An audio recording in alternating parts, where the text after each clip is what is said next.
I am a conductor, and I'm here today to talk to you about trust. My job depends upon it. There has to be between me and the orchestra an unshakable bond of trust, born out of mutual respect, through which we can spin a musical narrative that we all believe in. Now, in the old days, conducting, music making was less about trust and more, frankly, about coercion. Up to and around about the Second World War, conductors were invariably dictators, these tyrannical figures who would rehearse not just the orchestra as a whole, but individuals within it, within an inch of their lives. Well, I'm happy to say now that the world's moved on, music's moved on with it. We now have a more democratic view and way of making music, a two-way street. I, as the conductor, have to come to the rehearsal with a cast-iron sense of the outer architecture of that music, within which there is then immense personal freedom for the members of the orchestra to shine. For myself, of course, I have to completely trust my body language. That's all I have at the point of sale. It's silent gesture. I can hardly bark out instructions while we're playing.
Ladies and gentlemen, the Scottish Ensemble.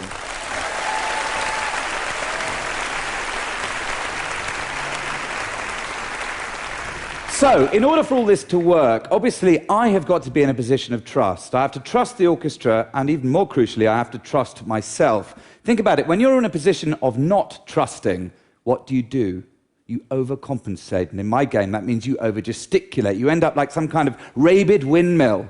And the bigger your gesture gets, the more ill-defined, blurry, and frankly useless it is to the orchestra. You become a figure of fun. There's no trust anymore, only ridicule. And I remember at the beginning of my career, again and again, these dismal outings with orchestras. I would be going completely insane on the podium, trying to engender a small-scale crescendo, really, just a little upsurge in volume.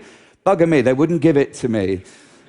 I spent a lot of time in those early years weeping silently in dressing rooms, and how futile seemed the words of advice to me from the great British veteran conductor Sir Colin Davis, who said, "Conducting, Charles, is like holding a small bird in your hand. If you hold it too tightly, you crush it.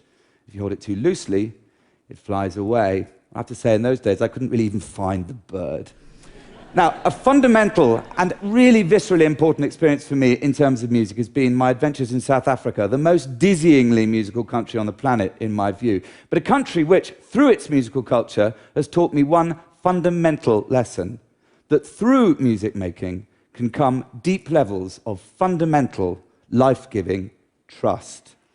Back in 2000, I had the opportunity to go to South Africa to form a new opera company. So I went out there and I auditioned, mainly in rural township locations, right around the country, at about 2,000 singers, and pulled together a company of 40 of the most jaw-droppingly amazing young performers, the majority of whom were black, but there were a handful of white performers. Now, it emerged early on in the first rehearsal period that one of those white performers had, in his previous incarnation, been a member of the South African police force. And in the last years of the old regime, he would routinely be detailed to go into the township to aggress the community. And you can imagine what this knowledge did to the temperature in the room, the general atmosphere. Let's be under no illusions. In South Africa, the relationship most devoid of trust is that between a white policeman and the black community. So how do we recover from that, ladies and gentlemen? Simply through singing. We sang, we sang, we sang.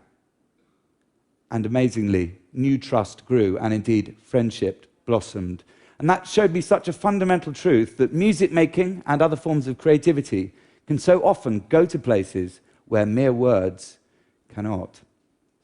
Symphonic Trust. Thoughts and Impressions on Workers' Compensation and Life. By the late David DePaolo, Tuesday, July 14, 2015. Symphonic Trust. We've all heard about TED Talks. TED is the acronym for Technology, Entertainment, and Design.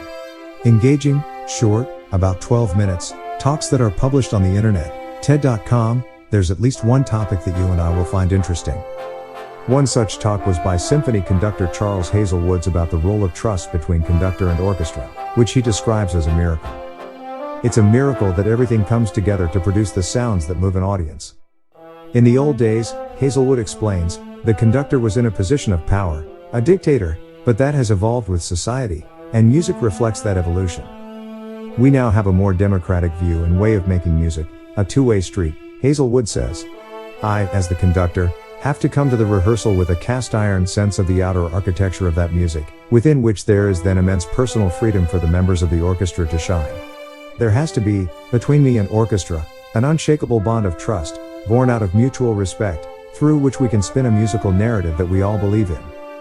Trust, it turns out, is at the heart of all relationships, no matter how they are defined. I trust that the air traffic controller isn't going to steer me into another aircraft when I'm in the clouds. You trust that the person juxtaposed at the intersection from you is going to stop at the red light. We all trust that the person with whom we have a contract will perform his or her part of the bargain.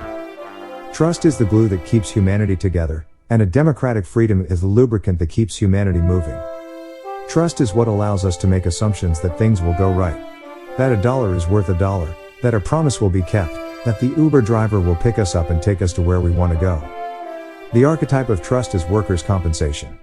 The complex web of trust between so many different performers in the world of work comp is no different than Hazelwood's orchestra. We all have to have a deep trust in each other that each will do their part to keep the system together and moving. The employer trusts the insurance company with its money to protect it financially when a workplace accident occurs. The insurance company trusts the broker that the details of the employer's risk are properly accounted for. Wall Street trusts the insurance company that its assets are real and can back the investments ordered.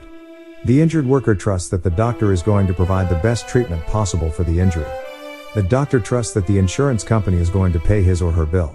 The insurance company trusts the injured worker isn't faking it, and is interested in getting better and back to work. The government trusts that everyone will play by the rules. And so on. You know, it's not about power, says Hazelwood. It's not about who's in charge. It's about me throwing out a gesture and trusting myself and, therefore, trusting that they will read that gesture and respond to it. But when that trust ceases or erodes, contempt, ridicule and dysfunction take over. I've written before that workers' compensation is a system built on mistrust. And I think Hazelwood hit the proverbial nail on the head. It's about trusting myself, which allows trust in others. When the conductor doesn't trust that the orchestra will follow the direction, he overcompensates and overgesticulates. And the orchestra overreacts, and eventually, the entire performance is ridiculed. As Hazelwood explains it, think about it, when you're in a position of not trusting, what do? You overcompensate. And in my game, that means you overgesticulate. You end up like some kind of rabid windmill. And the bigger your gesture gets, the more ill-defined, blurry and, frankly, useless it is to the orchestra. You become a figure of fun. There's no trust anymore, only ridicule. And how futile seemed the words of advice to me from the great British veteran conductor Sir Colin Davis, who said, "Conducting, Charles, is like holding a small bird in your hand. If you hold it too tightly, you crush it. If you hold it too loosely, it flies away." I have to say, in those days, I couldn't really even find the bird. That's what's happened in workers' compensation. We've gone so far beyond trust that we have overcompensated. We have become a figure of fun, ridiculed in the press, criticized for our antics, looking ill-defined, blurry and useless to employers and their workforces. Every time there's been a breach of trust, we overcompensate. We call this reform, but in truth what really is occurring is that someone in a position of power says they don't trust some element of the workers' compensation system, so laws and regulations are crafted, debated and eventually dictated in an attempt to micromanage the orchestra. And that never works out in the end. There are too many moving parts, too many contributors, too many different sounds trying to come together in a cacophony of disparate interests, lacking sufficient trust in another. How do we build trust back into workers' compensation? It won't happen by dictate or fiat. It won't happen by passing a reform. It won't happen unless and until each and every one of us first trusts ourselves. Do you, as an adjuster, trust yourself to make the right decision on a case?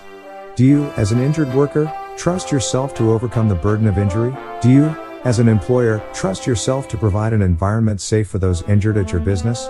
Do you, as an attorney, trust yourself to look past the money and advise your client about what's right for him? Do you, as a doctor, trust yourself to perform the right procedure or prescribe the right treatment? Do any of us trust ourselves to put the interests of the system first? Lest you doubt that a conductor knows anything about impairments and disability, in 2012 Hazelwood founded the British Per Orchestra, the world's first large-scale professional ensemble of virtuoso musicians with disabilities.